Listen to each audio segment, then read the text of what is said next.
Hello friends, आज के इस वीडियो में हम बात करेंगे डीएलएम्बर्ट्स के प्रिंसिपल का यूज़ करके लैग्रांज के इक्वेशंस को डिराइव करेंगे। तो इसके लिए हम कंसिडर करते हैं कि कोई भी जो डिस्प्लेसमेंट है उसको हम क्लासिकल मैकेनिक्स में के टर्म को जनरलाइज कोऑर्डिनेट के टर्म इस तरीके से रिप्रेजेंट करते हैं और इसी का हम टाइम के विद रिस्पेक्ट डिफरेंशिएट करने से वेलोसिटी को इस तरीके से फाइंड आउट करते हैं, जहाँ पे हमें मिलता है डेबा आर आई डिवाइड बाई डेबा q one into d q one divide by D t plus दूसरे पार्टिकल्स के लिए हो जाएगा डेबा आर आई डिवाइड बाई डेबा q two into d q two divide by D t. ये कहाँ तक जाएगा? ये जाएगा डेबा आर आई डिवाइड बाई डेबा क्यू के into d q divide by D t plus del are I divide by D T तक, यहाँ तक जाता है। ये जो टर्म आई है इतने को, अब इस टर्म को हमने इस तरीके से क्या किया, समेशन के टर्म में लिख दिया। अब इसके बाद देखिए वर्चुअल डिस्प्लेसमेंट का कॉन्सेप्ट लगाते हैं, तो del are I is equal to हो जाएगा क्या, डेबा are I divide by D q one into d डेबा क्यू वन प्लस डेबा आर आई डिवाइड बाई डेबा क्यू टू दूसरे पार्टिकल्स के लिए into del r q two. ये कहाँ तक जाएगा? ये जाएगा डेबा आर आई डिवाइड बाई डेबा क्यू तक। ठीक है, अब देखो यहाँ पे इसको, ये जो टर्म है इतने को हम इस तरीके समेशन के टर्म में लिख सकते हैं। तो हमें मिलेगा समेशन के इक्वल टू 1 to n डेबा आर आई डिवाइड बाई डेबा क्यू के इंटू ये हो जाएगा डेल क्यू के। अब देखो, अब यहाँ पे हम क्या कर सकते हैं, डीएलएम्बर्ट्स के प्रिंसिपल को लगा सकते हैं। तो डीएलएम्बर्ट्स के प्रिंसिपल के according summation I equal to 1 to n P I dot into del are I dot equal del are I equal to 0। ठीक है, सो यहाँ पे दो पार्ट्स हमने को देखने को मिलता है। पहला पार्ट देखने को मिलता है F I into del are I का, दूसरा टर्म हमको देखने को मिलता है minus P I into del are I का। ठीक है, इस तरीके से F I into del are I पहला टर्म और दूसरा टर्म हमें मिला P I dot into del are I. अब हम पहला टर्म को लेकर इस तरीके से बनाएं तो हमें मिलेगा summation I equal to 1 to n F I into del are I. ठीक है, अब यहाँ पे देखो जो डेल आर आई है उसकी वैल्यू हमने कुछ इस तरीके से निकाली, समेशन के equal to 1 to n del are i डेबा आर आई डिवाइड बाई डेबा क्यू के इंटू डेल क्यू के। अब इसी वैल्यू को हमने यहाँ पे रखा। उसके बाद जो इतना जो टर्म है, ये जो टर्म, ठीक है, इसको हमने क्या माना, जी के इक्वल माना। तो ये हमें मिला जी के इंटू डेल क्यू के। अब देखो हमने इसको इक्वेशन 3 माना। हमने इक्वेशन 1 और 2 किसे माना है? पहला जो इक्वेशन आया है इसको हमने इक्वेशन 1, इसके बाद 2, ये 3, इस तरीके से इक्वेशन 3 मिल गए। अब हम सेकंड पार्ट लेते हैं इसी का। तो सेकंड पार्ट में क्या है? सेकंड पार्ट में है summation I equal to 1 to n into P I dot into del are I is equal to summation I equal to 1 to n M.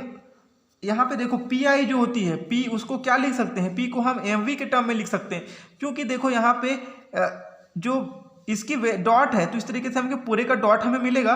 But यहाँ पे देखो वी है, उसको हम आर के टर्म में लिख सकते हैं, तो आर डबल डॉट के टर्म में हमने यहाँ पे रिप्रेजेंट कर दिया उसी को। ठीक है, अब देखो इसके बाद जो डेल आर आई है, डेल आर आई की वैल्यू हमने क्या निकाली है? देखो डेल आर आई की वैल्यू हमने ये निकाली है। अब इस वैल्यू को हमने यहाँ पे रख दी, यहाँ पे रखने पर हमें इस तरीके से ये मिला। अब यहाँ से देखो जो M I into R I double dot है, ये जो टर्म है इसको हम into del are I divide by D Q के। ठीक है, तो यहाँ से हमने क्या किया कि इसको इस तरीके से चेंज कर दिया। हमने इसको चेंज कैसे किया? देखो, अगर ये जो टर्म है, ये टर्म हम इसका क्या करें, एक बार डिफ्रेंशिएट करते हैं और उसमें इसको माइनस करें तो हमको ये वाली जो टर्म है वो आपस मिल जाती है। ठीक है, इस तरीके से हमने ये जो टर्म है उसको इस तरीके से चेंज कर दिया है। फिर देखिए यहाँ पे आया है D upon D T into del are I divide by D T. तो इसको हमने अलग से यहाँ पे सॉल्व किया हुआ है। देखो हमने यहाँ से ये डेबा वाली जो टर्म है उसको बाहर किया तो हमें मिला d r I divide by D T. तो d r i by D t यानी कि ये किसकी वैल्यू है? ये वेलोसिटी की वैल्यू है। तो हमने इसी को इस तरीके से चेंज कर दिया तो हमें मिला डेबा वी आई डिवाइड बाई डेबा टी। और उसी तरीके से सेकंड टर्म हमें मिलेगा डेबा आर आई डिवाइड बाई डेबा Q K is equal to डेबा V I divide by D T. ठीक है, हमने बस ये यहाँ पे जो आई है डेबा are I divide by D T और यहाँ पे जो आई है डेबा आर आई डिवाइड बाई डेबा क्यू के, इन दोनों को रिप्लेस किया। ये जो टर्म है और ये जो टर्म है, तो रिप्लेस ऐसे इस तरीके से रिप्लेस कर दिया और जो आर आई डॉट है इसको हमने वी लिख दिया। तो इस तरीके से हमें ये इक्वेशन देखने को मिला। अब इसको जो हमने क्या किया, ये जो वैल्यू आई थी वो किसकी वैल्यू थी? ये वैल्यू थी M I into R double dot into डेबा आर आई डिवाइड बाई डेबा क्यू के। तो इस वैल्यू को हमने क्या किया, जो इक्वेशन 4 था, जो पिछले इक्वेशन, उसी इक्वेशन में रख दिया। तो आगे रखने पे हमें मिल गया, क्या मिला भाई, summation I equal to 1 to n P I dot into del are I is equal to summation के equal to 1 to n summation I equal to 1 to n। उसके बाद क्या था, ये था ये। अब इसके जगह हमने रिप्लेस किया हुआ है इतने टर्म को, तो हमको इंटू क्या बच गया अब डेल क्यू के। अब हमने देखो यहाँ पे देखने को हमें ये मिलता है कि यहाँ डी अपॉन डी टी बाहर है पहले से, उसके बाद यहाँ से डेबा अपॉन डेबा क्यू के डॉट को भी बाहर कर दिया, बचा क्या यहाँ पे समेसन, इसको 1/2 का मल्टीप्लाई किए हैं तो 1/2, उसके बाद देखो यहाँ क्या बचा है एम आई के साथ यहाँ से वी आई और ये वी आई, इस तरीके से ये पहला टर्म मिल गया। उसके बाद ये माइनस के बाद वाला का टर्म एज इट इज वही किए हैं, ठीक है। अब ये वाली जो टर्म है उसको फिर से देखते हैं आगे क्या होता है कि ये देखो यहाँ पे ये आ गया 1/2 M I V I square, तो इसको हमने चेंज कर दिया टी के फॉर्म में, इस तरीके से हमने इसको रिप्लेस कर दिया टी के बराबर। तो हमें ये जो टर्म है इसके जगह हम केवल टी को रख देंगे, तो हमें मिलेगा summation K equal to 1 to n D upon D T into डेबा अपॉन डेबा क्यू के डॉट, और इसको टी रखेंगे तो T minus same to same इसका मिल जाएगा इस तरीके से इंटू डेबा क्यू के। अब देखो ये मिल गया किसकी value, P I dot into del are I की वैल्यू, ठीक है। अब इस वैल्यू को क्या करेंगे, ये वाली जो इक्वेशन आई थी इक्वेशन, ये वाला इक्वेशन, इस इक्वेशन में हम वैल्यू को रखते हैं एफ आई और पी आई डॉट की, ठीक है। तो हमें आगे मिलता है summation I equal to 1 to n F I minus P I dot into del are I. हमने यहाँ पे वैल्यूज रखी कि तो देखे हमें क्या मिला, ये वैल्यू हो गई किसकी, फर्स्ट टर्म की, सॉरी सेकंड टर्म की P I dot into del are I की, और पहला term F I into del are I की वैल्यू हमने क्या निकाला है, हमने इसकी वैल्यू निकाली हुई है जी के इंटू डेल क्यू के, तो इसको हमने रखा। तो इस तरीके से हमें ये मिला क्या, D upon D T into डेबा टी डिवाइड बाई डेबा Q K dot minus D T divide by डेबा Q K is equal to G K. ये मोस्ट इंपॉर्टेंट फॉर्मूला है, इसी को लैग्रांज के इक्वेशंस के नाम से जानते हैं जेनरेटिक फॉर्म के टर्म में, ठीक है। ये जेनरेटिक फॉर्म है किसका, लैग्रांज इक्वेशंस का, ठीक है। इक्वेशन नंबर 5 को याद रखिए।